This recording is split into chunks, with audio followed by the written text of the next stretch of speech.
On le sait tous maintenant, la vérité est souvent bien plus effrayante que la fiction. Lorsque vous regardez un film d'horreur, vous avez au moins conscience que les situations montrées n'ont rien de réel. Mais lorsque quelque chose du même niveau, voire pire, arrive dans la vraie vie, c'est une toute autre histoire. Se retrouver à vivre une véritable histoire d'horreur est une expérience traumatique qui arrive bien plus souvent que l'on pourrait croire. Et ces témoignages postés sur Reddit ne font que le confirmer. Ces internautes ont vécu des situations parfois pires que le plus effrayant des films d'horreur. Et dans cette vidéo, je vais vous raconter ce qu'ils ont subi. Cette vidéo est encore une fois sponsorisée par CyberGhost VPN, que je remercie pour leur soutien. Donc avant de plonger dans ces témoignages palpitants, petite parenthèse pour vous le présenter à nouveau, puis on enchaîne directement sur la suite de la vidéo.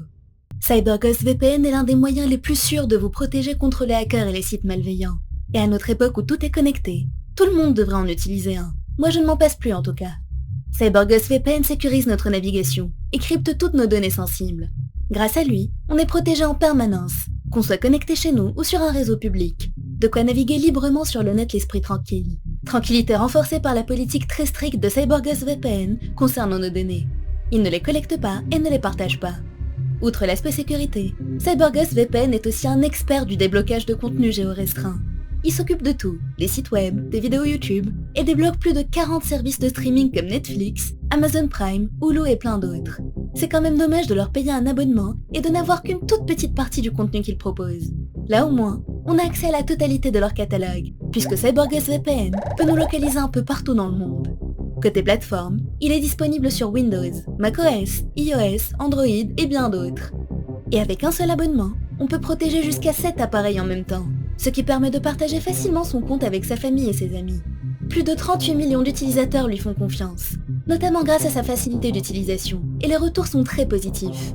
Rien que sur le site Trustpilot, il a 5 étoiles sur 5, en plus d'être fortement recommandé par les plus grands sites spécialisés, ce qui en fait l'un des meilleurs VPN du marché. Si vous êtes intéressé par CyberGhost VPN, c'est le moment idéal pour l'essayer, parce que je peux vous faire profiter d'une réduction de 84% et de 4 mois gratuits, ce qui revient à seulement 1,94€ par mois. Le lien de l'offre est dans la description et dans le commentaire épinglé. Aucune raison d'hésiter, vous avez 45 jours pour vous faire rembourser s'il ne vous convient pas. Il y a un support en français disponible 24 heures sur 24 et 7 jours sur 7.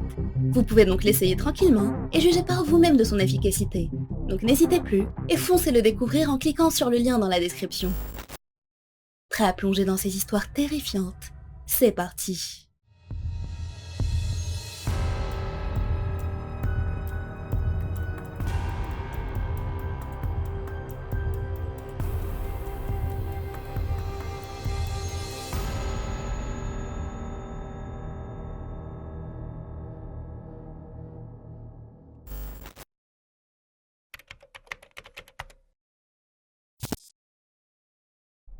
Cette histoire nous vient d'Adam. Elle remonte à octobre 2006. À cette époque, c'était un jeune homme de 19 ans toujours à la recherche de nouvelles aventures. Un vendredi soir, après avoir fini son travail, il est parti rejoindre des amis à lui, qui lui avaient proposé d'aller jeter un coup d'œil à cet endroit supposément hanté, appelé White's Bridge. Son ami Brandon leur a dit qu'il en avait récemment entendu parler, et leur a raconté les rumeurs et les légendes entourant ce vieux pont en bois centenaire. N'étant pas du genre à refuser une expérience effrayante, ils se sont tous entassés dans la voiture d'Adam et se sont dirigés vers l'endroit en question. Brandon leur indiquait le chemin, guidant Adam hors des routes principales. Et en quelques minutes, ils étaient sur des sentiers de terre, entourés de bois et de champs de maïs. Leur seul point de référence était une tour cellulaire clignotant au loin. Ils se sont rendus compte qu'ils s'éloignaient de plus en plus de la ville lorsque leurs téléphones ont lentement commencé à perdre du réseau. Alors qu'ils s'enfonçaient de plus en plus profondément dans ce qui ressemblait littéralement au beau milieu de nulle part, Brandon leur a répété la légende associée au pont. Au début des années 1900, un fermier local a découvert que sa femme bien-aimée l'avait trompé. Et dans un accès de rage, il l'a tuée, ainsi que son amant, après les avoir surpris en flagrant délit. Après avoir commis ce meurtre de sang-froid, le fermier a quitté sa maison et a erré sur les chemins de terre dans un état second. Il est finalement arrivé au pont de White's Bridge, où la réalisation de ce qu'il avait fait l'a enfin atteint. Décidant qu'il préférerait encore mourir qu'affronter les conséquences de ses actions, il a attaché une corde à l'un des chevrons du pont et s'est pendu. Bien qu'étant probablement une pure fiction, ils avaient tous cru à l'histoire sur le moment. Après un trajet long et chaotique, Brandon a demandé à Adam de tourner à droite, sur un sentier hors route qu'il n'aurait même pas remarqué si son ami ne lui avait pas pointé. Il a donc pris le virage indiqué, et soudainement, Whitesbridge s'est dressé devant eux. On aurait dit quelque chose tout droit sorti d'un film d'horreur. C'était un vieux pont en bois, vieilli par le temps, accroché seul au-dessus d'une rivière au beau milieu de nulle part. Ils ont garé la voiture sur le bord de la route, et ils sont sortis pour partir en exploration. Quelque chose a immédiatement attiré leur regard. Il y avait un épouvantail abandonné à l'entrée du pont. Son deuxième ami, Mike, qui était connu pour prendre des risques, et qui était, avouons-le, un peu stupide, a ramassé l'épouvantail et y a mis le feu. Le corps de foin a éclaté en flammes, et Mike l'a fièrement agité à côté de l'ancien pont en bois. Réalisant les risques que ça représentait, Adam lui a dit de jeter cette maudite chose dans la rivière et de l'éteindre, ce qu'il a heureusement fait. Après s'être assuré qu'il n'y avait aucune braise indésirable susceptible d'enflammer le pont, Brandon a suggéré qu'il retourne dans la voiture et de l'avancer sur le pont. Il a expliqué que la légende disait que si vous garez votre voiture au milieu du pont, que vous la mettez au point mort et que vous coupez le moteur, l'esprit du fermier mort pousserait le véhicule vers le bord du pont pour le faire tomber. Naturellement, amateurs de frissons comme il l'était, ils se devaient d'essayer. Ils sont donc retournés dans la voiture et ont suivi à la lettre les instructions de Brandon. Ils se sont arrêtés en plein milieu du vieux pont et ont coupé le moteur. Ils sont restés assis dans le noir, dans un silence total, attendant que quelque chose, n'importe quoi, se produise. Les seuls bruits se faisant entendre étaient les craquements du pont, le bruit de la rivière en dessous d'eux et... des bruits de pas.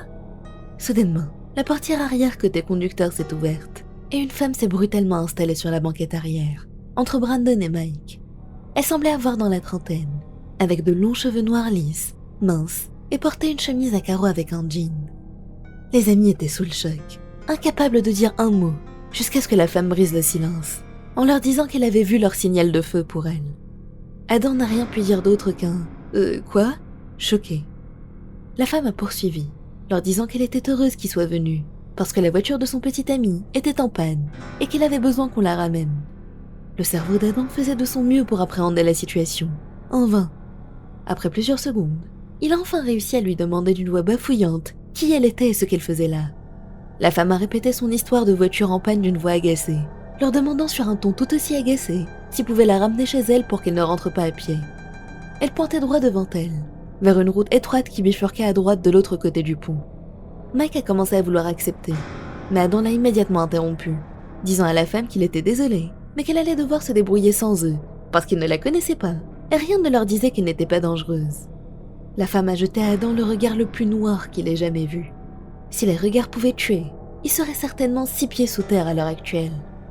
La femme, toujours irritée, a répondu que c'était eux qui lui avaient fait signe avec le feu, et Adam, encore plus irrité qu'elle, lui a dit que ce n'était pas un signe pour elle, et qu'elle devait sortir de sa voiture immédiatement. La femme a laissé échapper un soupir irrité et est sortie du véhicule, avançant dans la direction d'où elle était venue, jusqu'à ce qu'elle disparaisse dans les ténèbres de la nuit. Adam a immédiatement redémarré la voiture et a jeté un coup d'œil à ses amis. Ils avaient tous un air complètement incrédule sur leur visage. Sans dire un mot, il a remis la voiture en marche et a lentement roulé vers l'avant du pont pour le quitter. Le seul moyen de rentrer chez eux était de traverser le pont, puis faire demi-tour pour le traverser de nouveau en sens inverse.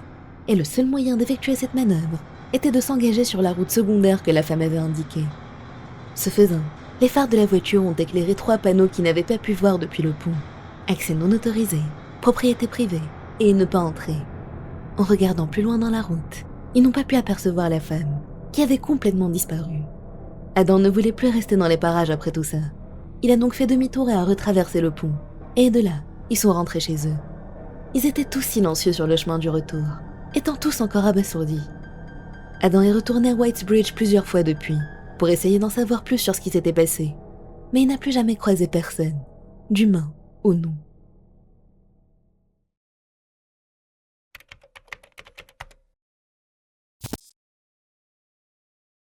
Cette histoire est arrivée à Abby quand elle était adolescente.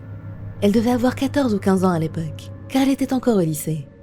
Elle avait un petit ami qui vivait non loin de chez elle, et ils ont pris l'habitude d'aller chez lui après les cours, pour souffler un peu avant qu'elle reparte chez elle. Parce qu'ils empruntaient toujours le même chemin, Abby connaissait toutes les maisons et tous les points de repère du dit chemin. En hiver, au mois de janvier, Abby et son petit ami ont commencé à remarquer une voiture garée au même endroit depuis un long moment. Ils n'en ont pas pensé grand-chose sur le moment. Ils se disaient que la voiture était peut-être morte à cause du froid, et que son propriétaire n'avait peut-être pas les moyens de la bouger ou la faire réparer. Mais l'hiver est passé, laissant place au printemps, et la voiture était toujours là. La glace qui la recouvrait avait fondu, mais n'avait pas bougé d'un pouce. Elle était toujours garée à l'exact même endroit dans la rue où habitait le petit ami d'Abby, et le couple passait devant tous les jours. Les jours ont commencé à se réchauffer, et petit à petit, une odeur nauséabonde a commencé à émaner de la voiture. Abby, en plaisantant, a dit à son petit ami qu'il y avait peut-être un cadavre caché dans le coffre, et les deux ont ri de l'absurdité de l'idée.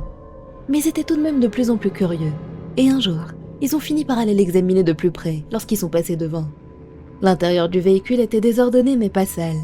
Il n'y avait ni déchets ni nourriture abandonnée, juste un sac à dos qui gisait sur la banquette arrière et quelques papiers éparpillés ici et là. La voiture ressemblait à n'importe quelle autre voiture ordinaire, à l'exception du fait qu'il n'avait pas bougé depuis des mois et qu'une odeur indescriptible de puanteur s'en dégageait. L'odeur en question a continué d'empirer, alors que le printemps laissait place à l'été et à la chaleur. Un jour où Abby n'était pas présente, son petit ami accompagné de son père a décidé d'aller enquêter sur la voiture. Ils ont découvert que les portières étaient déverrouillées et que les clés étaient toujours à l'intérieur du véhicule. C'était plutôt étrange. Ils sont ensuite allés vers l'arrière et ont ouvert le coffre. Le petit ami d'Abby lui a raconté qu'une nuée de mouches noires s'était échappée sitôt le coffre ouvert. Leur nombre était aussi impressionnant que terrifiant. Ils ont pu constater que l'odeur venait définitivement du coffre. À l'intérieur se trouvaient des sacs poubelles noirs, remplis d'on ne savait quoi. À ce stade, le petit ami d'Abby et son père ont appelé la police. La police leur a dit par la suite qu'à l'intérieur de ces sacs se trouvait de la viande avariée, coupée en morceaux. Les premiers morceaux de viande qu'ils avaient analysés n'étaient pas humains et appartenaient à un cochon. Mais quelques semaines plus tard, le père a eu un nouvel appel des autorités. Il s'est avéré que sous les morceaux de viande se trouvaient des ossements humains, des ossements appartenant à un enfant. Celui qui avait laissé cette voiture déverrouillée, avec les clés toujours à l'intérieur, espérait clairement qu'elle se fasse voler. Abby a toujours des frissons en repensant à cette histoire, même des années plus tard.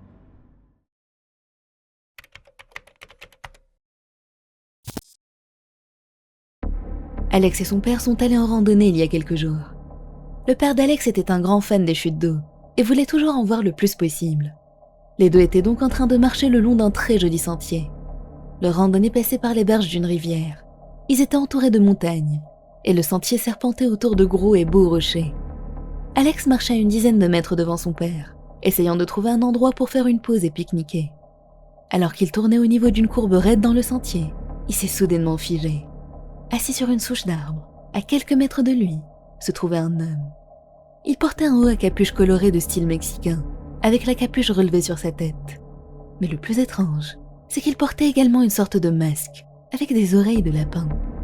L'homme a repéré Alex, et s'est levé au moment où le père de ce dernier tournait également au niveau de la courbe. Ils étaient donc là tous les trois, debout, se jaugeant en silence pendant de longues secondes. Puis le père d'Alex a brisé le silence, demandant à l'homme en costume de lapin si sa journée se passait bien. L'homme masqué a penché la tête, comme s'il était en train de réfléchir à quoi faire d'eux, puis a finalement répondu « Pas vraiment, vous n'êtes pas ceux que j'attends, bonne journée ». Puis il a fait demi-tour et a trottiné vers les bois. Attaché au bas de son dos, il y avait une énorme machette de chasse, et il avait un pistolet sur sa hanche. Alex et son père l'ont perdu de vue assez vite. Ils n'avaient pas vu âme qui vive sur le sentier de toute la journée, alors qu'ils avaient marché pendant près de 3 heures. Inutile de préciser qu'ils ne se sont pas attardés et qu'ils ont rapidement fait demi-tour. Une fois hors de la piste de randonnée, ils ont signalé l'étrange rencontre aux gardes forestiers et à la police, mais les deux ont dit qu'ils ne pouvaient pas faire grand-chose, à part garder un œil sur toute activité suspecte. L'homme masqué n'avait pas de sac à dos, ni d'eau, ni aucun matériel. Soit il l'avait caché quelque part, soit il campait à proximité et attendait ses victimes. Alex aurait payé cher pour connaître le fin mot de l'histoire.